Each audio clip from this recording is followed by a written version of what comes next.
Ballari central ಜೈಲಿನಲ್ಲಿ ಖೈದಿಗಳ ಅಟ್ಟಹಾಸ.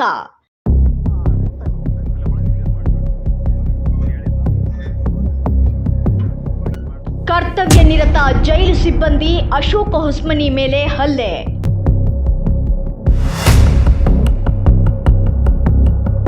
ಬೀಡಿ cigarette ನೀಡದ್ದಕ್ಕೆ jailer ಮೇಲೆ ಹಲ್ಲೆ ಮಾಡಿದ ಖೈದಿಗಳು. ಅಲ್ತಾಫ್, ರಶೀದ್ ಸೇರಿ 5 ಖೈದಿಗಳಿಂದ ಹಲ್ಲೆ ನಡೆಸಲಾಗಿದೆ. ಮೊದಲು ವಾಗ್ವಾದ, ಅನಂತರ ಗುಂಪುಗೂಡಿ ಸಿಬ್ಬಂದಿ ಮೇಲೆ ದಾಳಿ. ಘಟನೆ ಸಂಬಂಧ ಬಳ್ಳಾರಿಯ ಬ್ರೂಸ್ಪೇಟೆ ಪೊಲೀಸ್ ಠಾಣೆಯಲ್ಲಿ ಕೇಸ್ ದಾಖಲು.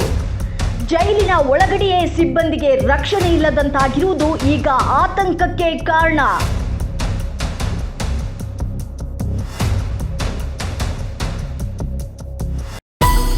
ನಿರಂತರ ಸುದ್ದಿಗಾಗಿ ನೋಡ್ತಾ ಇರಿ ವಾಯ್ಸ್ ಆಫ್ ವಿಜಯನಗರ.